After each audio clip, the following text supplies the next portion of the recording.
Hey, Arcaders! It's Ubernerd527 here once again with another episode of Pokémon Rewind.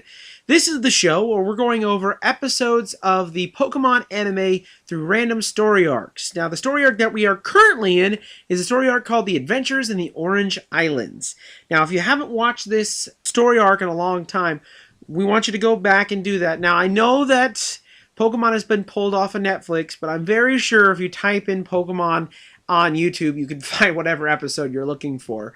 I also know that they do have a few episodes on the app as well.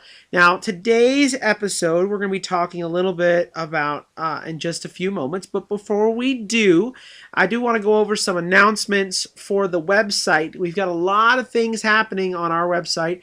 By the way, we're part of the Arcade Archives Network, and we have our home website is thearcadearchives.com. So if you're not already listening to us on thearcadearchives.com, that's our home website. You can find all kinds of really great articles, podcasts, videos, and just a whole bunch of great things about things that a lot of people care about, especially the nerdy things. So just a few announcements real quick. First, Ruby Roundup is our sister MiniCast, and that's talking about Rooster Teeth's Ruby. We are actually gone through the final episode of Ruby, so look for that right now online. It is up online right now, so if you haven't checked it out, make sure you do so. Make sure you actually watch the show before listening to the podcast, because it's a big spoiler cast just like this one, so please make sure that you listen to it. Also, as you know, if you're a Pokemon fan and you are listening to this, you know that this month marks the 20th anniversary of Pokemon. So to celebrate, next week, we are going to take a break from the Orange Islands, and we are going to do a two-part podcast. One that will be on the 27th, that'll be that Saturday, and then the next Saturday, which is the first Saturday in March, we will be doing a two-part podcast going over the Pokemon the First movie. Very excited, very happy. I cannot wait. So please, please, please make sure you're tuning in for that, folks. Also, on the 27th, I will be at Krum's World Comics and Collectibles for their Pokemon Day. Krum's World is partnering with another local establishment right next door called Lucky Straw's Boba Tea Cafe, and they're partnering together and going to have a huge Pokemon Day. All day long, we'll be having Pokemon going all over the place with shows and music and cosplay contests and all kinds of fun stuff. Now, I myself will be there. I'm going to be kind of the MC of the whole thing. And I'm very, very honored to be asked to do this. So thank you very much, Krum's World and Lucky Straws, for having me there. And I'm very grateful to be there. I will be there doing several different things. First, I'll be the judge for the Pokemon video game tournament that they're going to have. It's going to be VGC rules, so exactly what you would see in the tournaments online.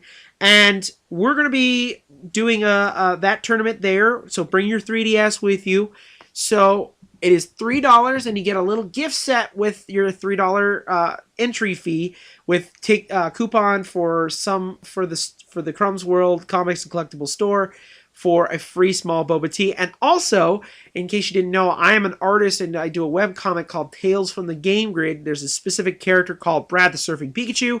Well, him and his sister Kari have had just finished a nice photo shoot, and they'll actually have a photo in the little prize pack that people get when they sign up for the tournament. So please make sure that you join us for that. And if you're joining us that day, I will also be asking people for interviews to be in the second part of our 20th anniversary podcast. So thank you very, very, very much for joining us, and it's going to be a lot of fun. We're going to have a lot of special guests, and I'm very, very excited for this 20th anniversary podcast. So stay tuned. Now, we also have a very special announcement that we are going to be announcing after the two-part podcast for Pokemon Rewind. This is some very exciting news, something that I've been thinking about a lot lately, and I'm very excited, so I want to tease that for now, and we will come back to that at the end of our podcast on the first weekend in March. Oh, that's a lot of stuff, huh? Got a lot of things going on. Well, now let's talk a little bit about Naval Maneuvers, which is our episode for today. This is episode 12 of the Orange Island story arc. And this episode was broadcast in the US on March 11th, 2000. Now, as of this episode in the anime, all non-legendary Pokemon from Gen 1 have appeared in at least one episode, which is really neat to figure out. Seeing all these different Pokemon and actually seeing all 150 of them showing up, minus the legendaries. So that's pretty cool. The name of this island is Naval Island, and the name naval comes from a term for a common genus of oranges. Now, Naval Island also shares similarities to a real video game island called Naval Rock, which is in Fire Red and Leaf Green. Pokemon Fire Red and Leaf Green, which was a re-release of the original games on the Game Boy Advance, came out around the same time that Ruby and Sapphire. It was kind of in that generation that they started the kind of trend of redoing some of the old games and bringing them back. So because a lot of the Pokemon that we had access to, because we could trade through Red, Blue, and Yellow, and Gold, Silver, and Crystal, we were not able to do that with the Ruby and Sapphire generation. So they went back and actually remade Red and Green, so that way we could be able to get some of those Pokemon from those different generations. Now, here's something that I found very fun about Naval Rock in Pokemon Fire Red and Leaf Green. This is the only island where you can find both Lugia and Ho-Oh. And just like the island in the anime, this island has a giant mountain in the middle. And if you climb all the way to the top of the mountain, you can meet Ho-Oh. And if you climb all the way down to the bottom of the mountain, you can meet Lugia. So I thought that was kind of a neat thing, and also the fact that this island in the anime also has a giant mountain in the middle of it as well. Now, was this mountain actually inspired? Was this island actually inspired by the anime? Who's to say? We don't know. I know that the Orange Islands have been something that every Pokemon fan that grew up with the games have been wanting since the beginning. I know that this is something that we've been wanting in those games forever, and maybe they secretly put them in, but they don't necessarily call them the Orange Islands in the game. So who knows? So anyways, that's pretty much all the fun facts that we have for this episode. So again, this episode is called Naval Maneuvers! Alright, so we're now getting into the next episode, and we start off the show just about the same as we start off every show so far on the Orange Islands. Of course, Ash and Company are surfing on Lapras, but this time they are surfing with purpose. They are heading towards Naval Island because we are finally going to get our second gym battle. That's right, we are on the 12th episode, and we've only had one gym battle. This is our second, and I'm excited to finally get another gym battle. Finally get to the actual point of this whole story arc, Ash getting these badges. So we're floating towards Naval Island, and the gang is kind of talking about the island and how it has the giant mountain in the middle of it. And it's also talking a little bit about the Sea Ruby badge, which is the badge you get if you win your gym challenge at the Naval Island gym. So Ash is very excited. He's very excited about it. And so he's like, let's go. Let's get there. I want to get my gym badge. Now, they finally do get to the island. And when they get there, it's deserted. There's nobody there. There's no village. There's no Pokemon Center. There's nobody. And then all of a sudden they turn around and see this guy kind of, I forget what it's called. I think it's called, it's called parasailing, I think it's called. But it's when you're on a surfboard and you have kind of like a little sail attached to it. I can't remember what it is. If you remember, please let me know in the comments below, because I don't remember what it's called. But anyways, so this guy is kind of surfing around, and he has a Hawaiian shirt on with Geodude patterns on it. If you look at his shirt, there's like little silhouettes of Geodudes. And he gets off the the surfboard and kind of gets back to the shore and kind of welcomes them to the island. And he introduces himself as Danny. That's not Danny the Ultrasonic Player, one of my cohorts here on Cartoon Connoisseur Theater, but he mentions himself as Danny. Now, Danny kind of introduces himself to everybody, and then he kind of flirts with Misty a little bit. Tells Misty that she's very pretty, and Misty is kind of enthralled with this guy. I don't know, being an adult and seeing this guy who doesn't really look like a teenager, he looks about, at the very least, 20, 25, and kind of hitting on this 10, 11, 12-year-old maybe. I'm kind of weirded out a little bit about this. But it's a little slightly awkward, but they kind of gloss over it a little bit. You can tell that Misty is just entranced by this guy, and it's just slightly awkward. Speaking of awkward, now we're going on to Team Rocket's introduction. So Team Rocket has a very quick introduction. Jesse kind of says that I know we've had a lot of setbacks, but this time we have a surefire plan. We are gonna catch Pikachu. And Meowth is like, yeah, we're going to do it. We are going to win. And they're like, oh, yeah. And it goes right back to the gang. And now we're learning a little bit more about Danny. Now, Danny has a huge backpack on. He's changed clothes. And they're walking presumably towards the gym. And Misty kind of notices the backpack and kind of asks Danny why he has such a big backpack, and Danny says, well, I try to make sure that I'm ready for anything, so I always pack my backpack with things that I would need. And Misty takes this moment to try to take a shot at Ash, saying that, oh, what a mature thing to do, to always be prepared, unlike some trainers. And Ash kind of fires back and says, hey, listen, sometimes trainers don't need to be prepared. Sometimes they just need to fight challenges headlong. And so the two of them just start fighting back and forth. And Danny kind of laughs and says that the two of them must be very close because of the old saying of you only hurt the ones you love, which I thought was kind of an interesting little okay. So Misty kind of reassures Danny that she would never go with a guy like Ash, that she only goes with the intellectual types, which is, whatever. She's just really just enthralled with this guy, and Ash is definitely a little bit jealous in some ways, because he just doesn't like this guy. He doesn't like I guess, getting into his territory or whatever. And, Ash just flat out says, I don't like that guy. And Tracy's like, well, maybe he's just another trainer who's come to get another badge too. And Ash is like, well, then I'm going to get that badge first. And so they enter the gym, and before they get to the inner part of the gym, there's a huge metal door with a giant metal Pokeball in the middle. And they just come up to the gym, and they push the door open.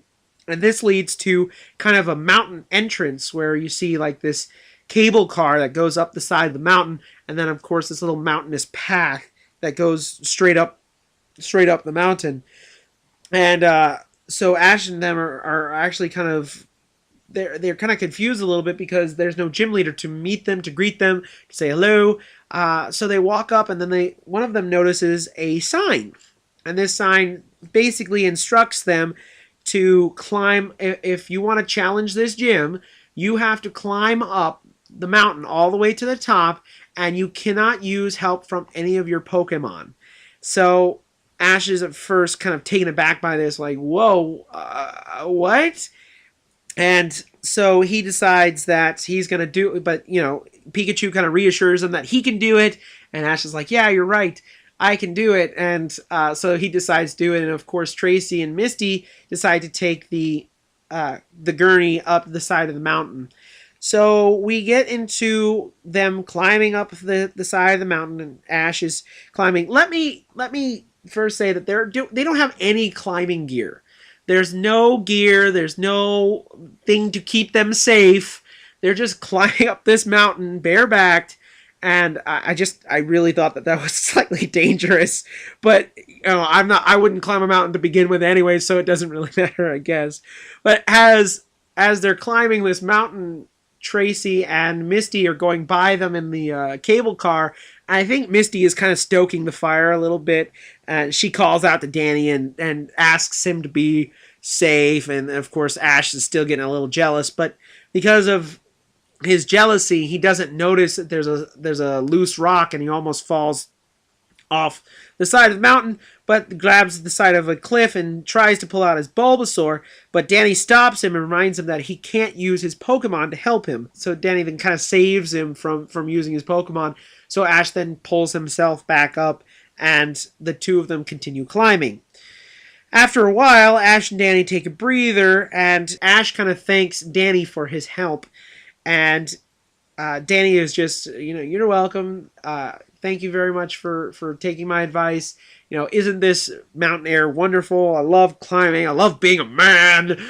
And all of a sudden, this giant robotic arm just comes out of nowhere and grabs Pikachu.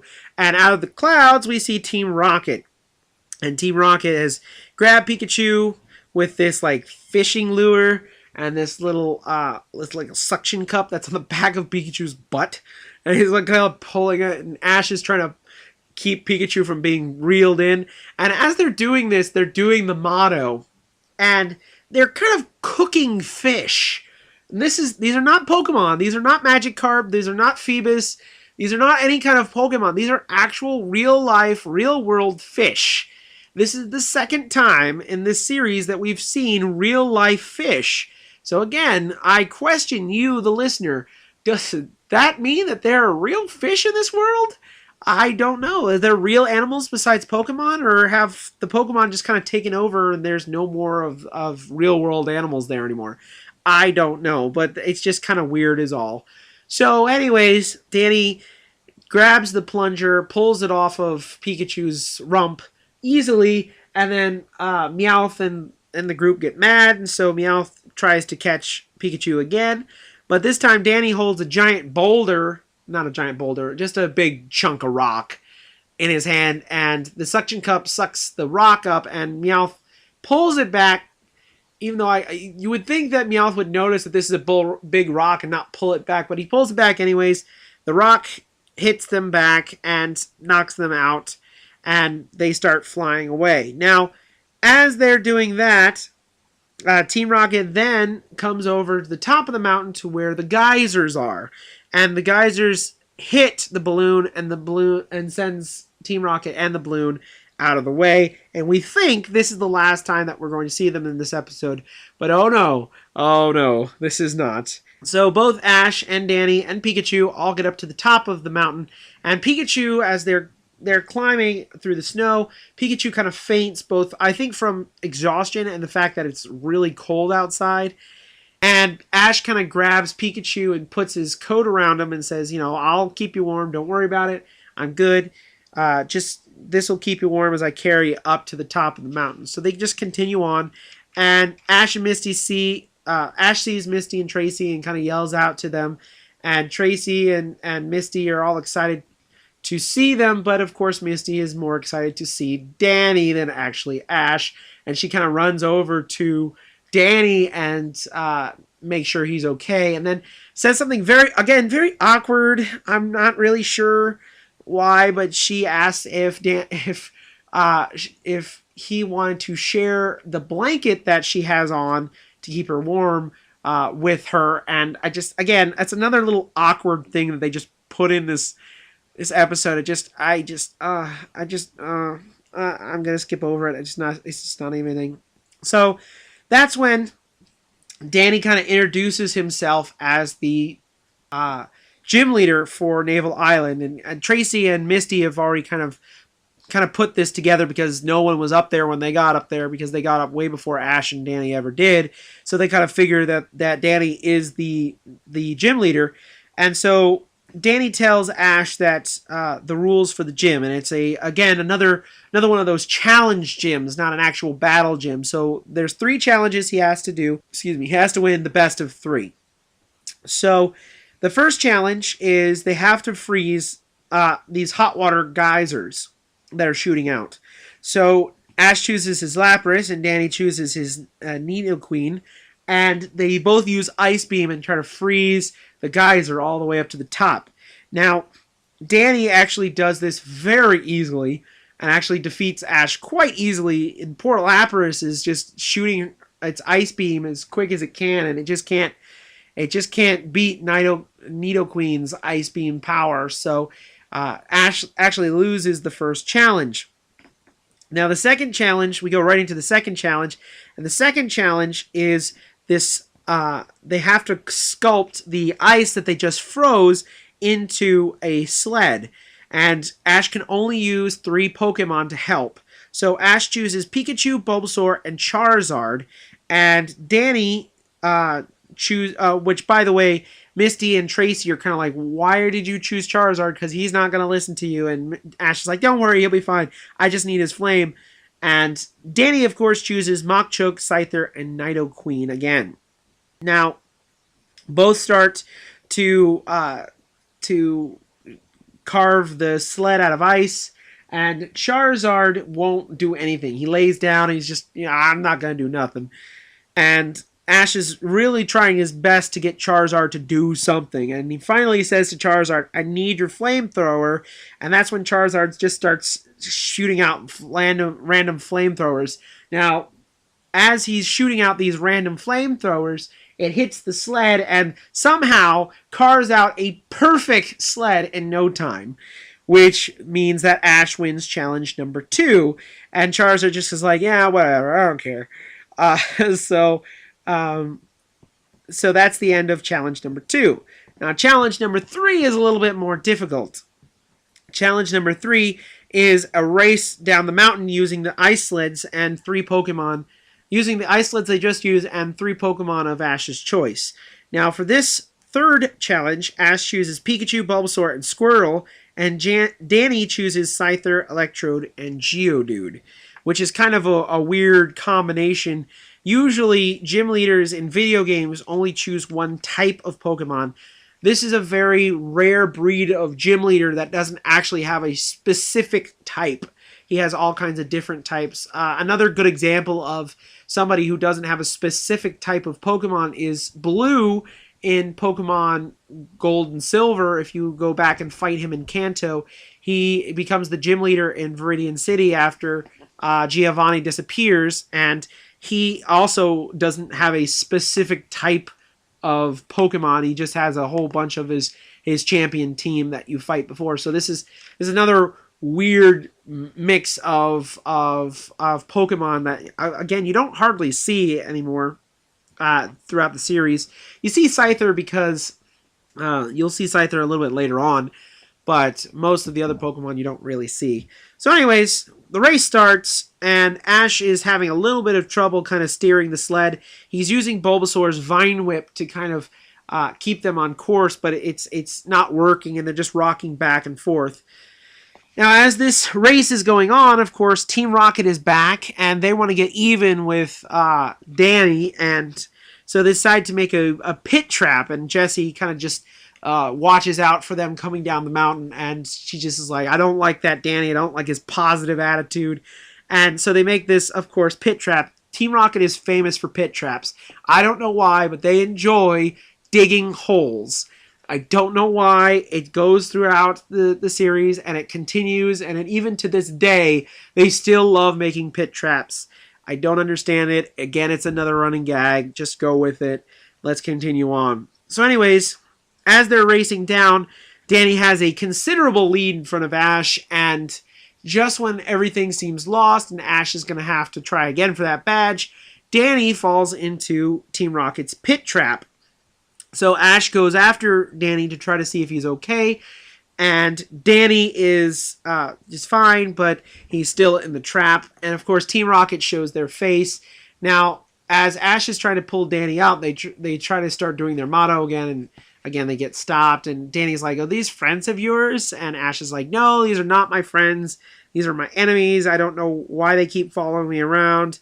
And that's when Meowth pulls out this controller and says, "Oh, I guess you want to cave in." And Ash is like, what do you mean a cave in? It's like, all right, you got it. And it blows up the ground around them, which it's another trap inside of a trap. It's like Trapception. And they fall down the hole, and of course Meowth grabs Pikachu, and they fly off in their balloon. So Danny tries to get Danny and Ash, after this like funny little moment of Danny saying, "Oh, these guys are really smart. They really planned this out well," and Ash is like, "These guys aren't smart. These guys are stupid. I hate them." And so Danny and them get out of the trap, and then they follow Team Rocket. Now Pikachu is trying to get out of the electricity, trying to use his electricity to get out of this little glass dome that he's in, and you find out that Team Rocket has made this electric proof, but they're using the electricity that Pikachu is using to kind of like make their dinner, which seems to be like toast and all kinds of other weird things. And that's when Meowth gets hit by a snowball in the face, and then Jessie after them, and then James after them. And they see that Ash and company are now throwing snowballs directly at Team Rocket. They're kind of building the snowballs and then giving them a Geodude who is using his massive arms to shoot the snowballs at Team Rocket, which I kind of thought was kind of an interesting thing, although I think it's more of a distraction than anything. So Geodude quickly fills the bucket of the balloon full with snowballs, and which kind of keeps them there.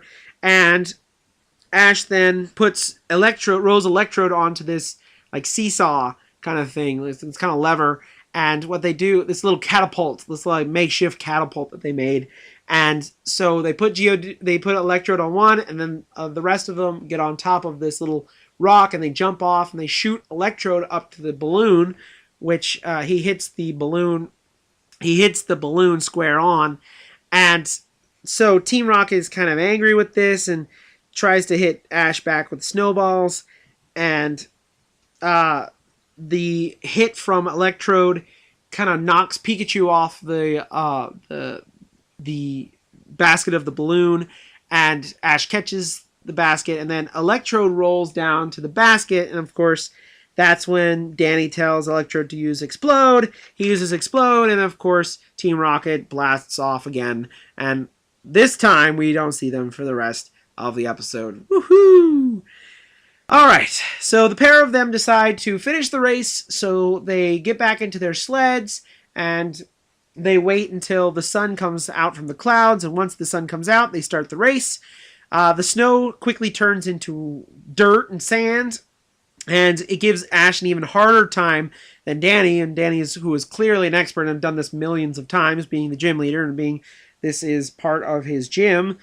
He is definitely knows what he's doing. And just when Danny thinks he's confident that he's going to win this whole thing, Ash, who has been having a lot of trouble, he almost hits a couple rocks, he goes into the forest, and then this leads up into a ramp that shoots him up in the air and actually brings him right over Danny's sled and right over on top, and actually gives Ash the lead.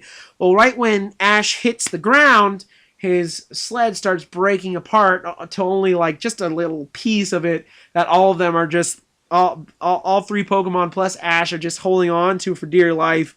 And this actually lessens the amount of weight they have, which makes them go a little bit faster. And Ash reaches the finish line and hits the water, and with a big splash, and everyone's just kind of wet, and Danny kind of just comes after him. Now, Danny is just super surprised that this has happened, and he's very, very excited.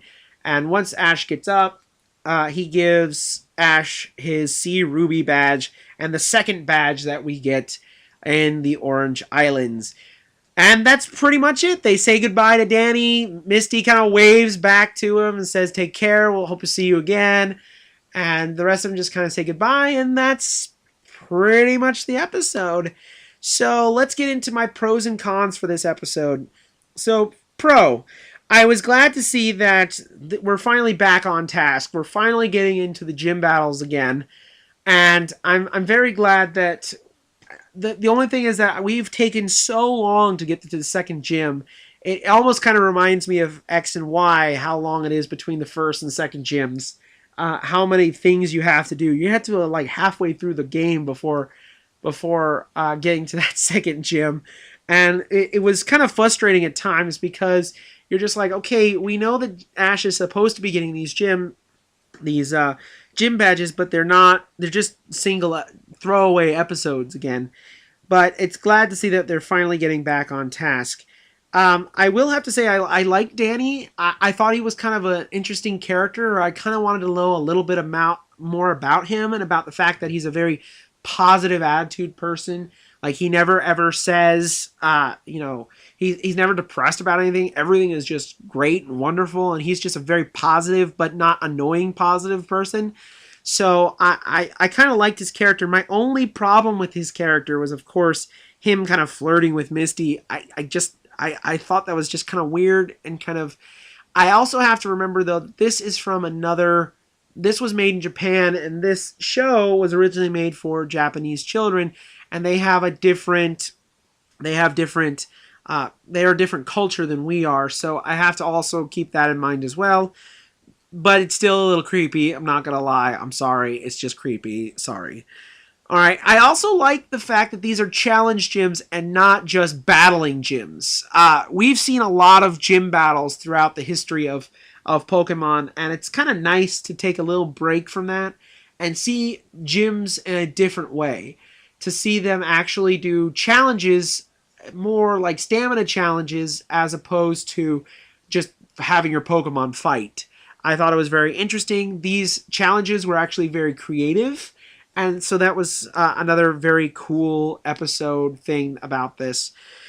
Finally, the cons for this episode. I've already talked a few of them, but first of all, this episode was very, very quick and not very memorable. I didn't really remember this episode too much, except for a few things here and there. I didn't really remember this full episode, and I think it's because it goes by so quickly. This story is told at such a quick pace that you really, before you blink, it's over. It's done with. And I really kind of hate when then stories like that are done so quickly and so fast. And I don't know. But anyways, so that's another thing about this episode. I didn't like that it was a quick episode, that it was over very quickly, and there wasn't really too much what I call story meat in this episode. It was basically just Ash getting his second gym badge. That's the whole point of this episode. I think if they could have taken their time with this story, they might have been able to make this a two-parter. I think we could have learned a little bit more about Danny, about the fact that he's the only person on this island. Do we not think about something like that? Like, he's the only guy on this island. There's nobody else who lives on this island because it was deserted when they first got there. So what does that mean? Does that mean there used to be a volcano on this mountain? Is that what this mountain is supposed to be? It used to be a volcano back in the day. Does this used to be a village that he grew up in and just people just left? I don't know. I would have loved to learn a little bit more about this area and about this island. So I'm kind of angry that they brought all these things up and they just didn't pay it off. So those are pretty much my pros and cons for this episode. So before we end today's episode, this week's episode of Pokemon Rewind, first of all, I want to know what you think of this episode. So what did you think of this episode, Naval Maneuvers? Did you like it? Did you think it was good? Did you think that it was a little creepy that Danny was hitting on Misty? Let us know in the comments below. If you go to the post and you look up on the top right corner, there is a little word bubble, very much like you see in the comics. If you click that, you can actually leave a reply. So make sure you do that. If you're listening to this on YouTube, of course, you can always go below and comment as well. So please do that as well. If you are listening to this on iTunes, we need you to subscribe. Please subscribe to the Cartoon Connoisseur Theater Podcast. We're in the middle of actually retooling Cartoon Connoisseur Theater so that we can do more with it. So please subscribe. Please let us know if you have any ideas that you would like to see on this podcast. Let us know. Also, please give us a review. We'd love to have 5 stars, but please be honest. Let us know what you think. Do you like this podcast? Do you not like this podcast? Is there anything we can improve on? Please let us know. So, that's pretty much it. Remember that the Pokemon Day that's coming up at Krum's World on the 27th, that's all day long. So I believe they open at 10 o'clock that day. So please come and see us at 10 o'clock. Very, very excited for this to happen and excited to be there. Don't forget, next week is our 20th anniversary special, our 2-part, 2-week special. Very excited. We are going to go over Pokemon, the first movie. I have some special guests who are going to be joining me, not only talking about the movie, but also who are going to give their Pokemon memories. So join us for that. Very excited to hear that. And some of you out there who have already sent in some Pokemon memories will also be a part of this episode as well. So I'm very, very excited to put this together and to have this for. So I will leave you with a clip from Pokemon, the first movie. So thank you so much for listening to Pokemon Rewind, and best wishes to all of you. Now I fully perceive my power. But what is my purpose? To serve your master. You were created to fight for me. That is your purpose. That cannot be. You said we were partners. We stood as equals. You were created by humans to obey humans. You could never be our equal. Humans may have created me, but they will never enslave me. This cannot be my destiny. Stop this now! I was not born a Pokémon. I was created. And my creators have used and betrayed me. So, I stand alone.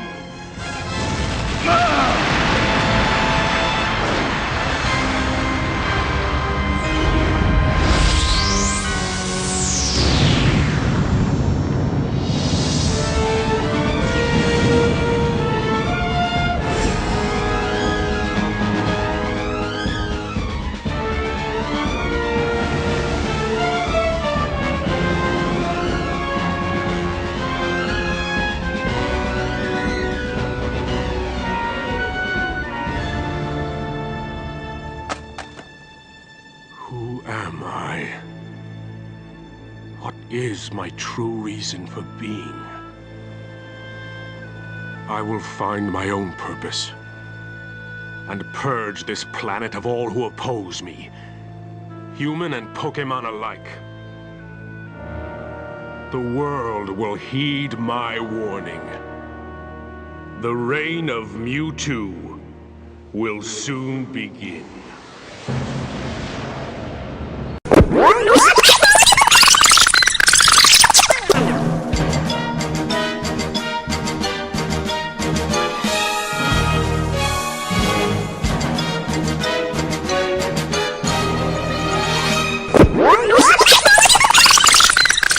Thank you for joining us for this Arcade Archives Network video. If you like this, please make sure to subscribe to this channel and leave comments below. If you would like more, please go to thearcadearchives.com or zowie.kerpowie.com.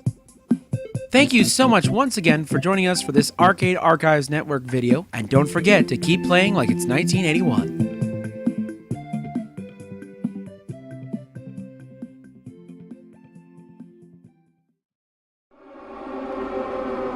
Message from headquarters. This is a Rebellion production and is part of the Arcade Archives Network. That is all.